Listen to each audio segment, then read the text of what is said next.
So, let's get straight to the question that pulled you into this video.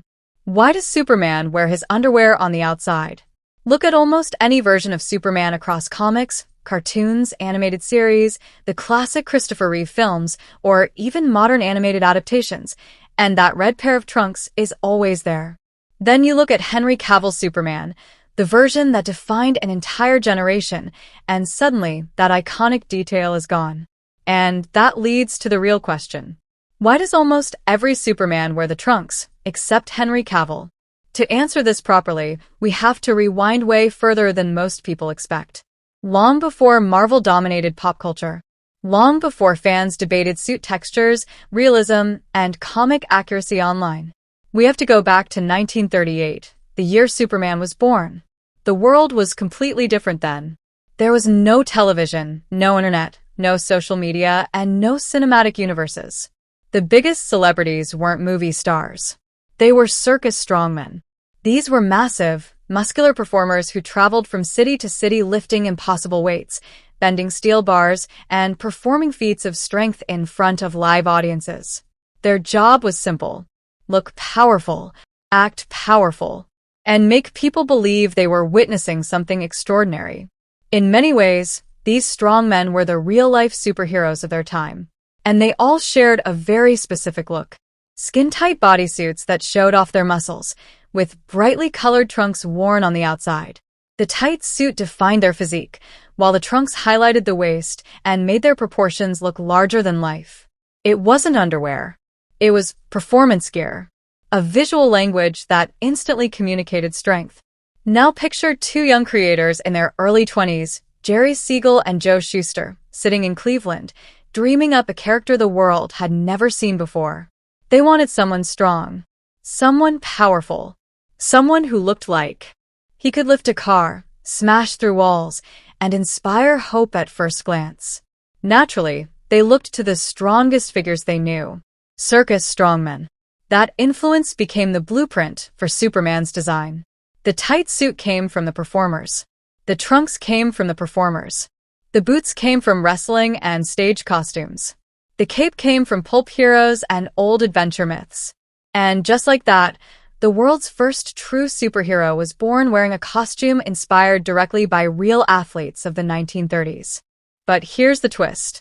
As decades passed, the meaning of those trunks slowly changed. What started as athletic gear began to look like underwear to modern eyes. Kids joked about it. Adults joked about it. Even comic writers occasionally joked about it. But back in the 40s, 50s, and 60s, nobody questioned it. The design made sense because audiences understood the visual code. And Superman didn't just wear that design. He defined it. Once Superman existed, everyone followed his lead. Batman wore trunks. Robin wore trunks. Aquaman wore trunks. Flash wore trunks. Cyclops wore trunks. Wolverine wore trunks. Shazam, once known as Captain Marvel, wore trunks too. Superman's look became the foundation of the entire superhero genre. Because of that, Superman grew bigger than a single costume choice. He became a cultural symbol. But culture doesn't stand still. Over time, comics changed. Movies changed. Fashion changed. Audiences changed. And realism became the new trend. Darker, grittier, more grounded interpretations started taking over superhero storytelling. Suddenly, the red trunks that once symbolized power began to feel outdated to modern viewers. And that tension reached its peak when Warner Brothers decided to reboot Superman with a more serious tone. This new Superman wasn't meant to be campy or playful. He wasn't a relic of the past. He was an alien trying to survive in a modern, realistic world. That's when Zack Snyder stepped in. Snyder had a very specific vision. He wanted Superman to feel like a god living among humans, not a circus performer in a costume. And when it came time to design Henry Cavill's suit, one decision mattered more than any other. For Snyder, the red trunks didn't fit the story he was telling. His Superman wasn't inspired by Earth traditions or human athletes. He was Kryptonian. His suit didn't come from a sewing machine. It came from thousands of years of Kryptonian culture. In that universe, the suit wasn't a costume at all. It was ceremonial armor, a symbol of heritage, identity, and destiny. And Kryptonian armor didn't include red trunks, so they disappeared. Henry Cavill became the first major live-action Superman without them. And instantly, that choice gave him a unique visual identity. Without the trunks, his Superman felt more serious, more grounded, and more mature to modern audiences. But here's the interesting part. Even though Cavill's Superman removed the trunks, fans never stopped loving the classic look. Because those trunks aren't just fabric. They represent nostalgia, childhood, History. decades of stories passed down through generations. That's why the debate never ended. Trunks or no trunks? When DC removed the trunks during the New 52 era, fans pushed back hard. Years later, DC restored them in 2018 after listening to feedback. And then something surprising happened. When James Gunn took over DC Studios, he asked fans directly if the new Superman should wear trunks. Thousands voted. The majority said yes. So now, a new era begins. A new Superman brings back the iconic red trunks. And that tells us something important. Superman's costume evolves. With the generation watching him, Cavill's Superman represented an era of realism, conflict, and grounded storytelling.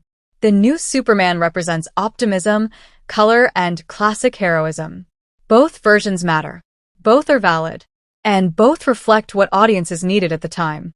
When you look back at Christopher Reeve's Superman, you see innocence and hope. His suit symbolized tradition. Brandon Routh's version paid tribute to that legacy. Animated versions stayed faithful because fans loved that look. Henry Cavill broke that pattern on purpose. And that leads to a deeper truth. Superman's costume isn't just clothing. It's storytelling. Every design choice reflects the soul of its era. Even the trunks themselves had a purpose. They broke up the color of the suit. They balanced the design. They made Superman's silhouette instantly recognizable. In comics, color blocking matters. That red shape told your brain, this is Superman. So when the trunks vanished, some fans felt history was being erased. And when they returned, others felt the design was moving backward. No matter the choice, someone was unhappy. That's why this debate has lasted for decades. Now, as the DC universe moves forward, James Gunn is choosing which parts of Superman's legacy to preserve. And for now, the trunks are back. Not because the other versions failed, but because this moment calls for something hopeful and familiar. And none of that takes anything away from Henry Cavill's Superman. His design remains one of the most distinct ever put on screen. He didn't wear the trunks because he represented a different interpretation. And that's the key idea. Superman isn't defined by the trunks. The trunks are defined by Superman. They began as a visual language in 1938, a symbol of strength inspired by real-world performers. But Superman himself is bigger than any costume detail. Henry Cavill proved that you don't need red trunks to be iconic. You just need the symbol, the heart, the courage, and the hope. So the next time someone asks why Henry Cavill's Superman doesn't wear the underwear on the outside like the others, the answer is simple. Because his Superman wasn't looking backward. He was redefining the character for his time. And that choice didn't erase history. It added to it. And that legacy matters.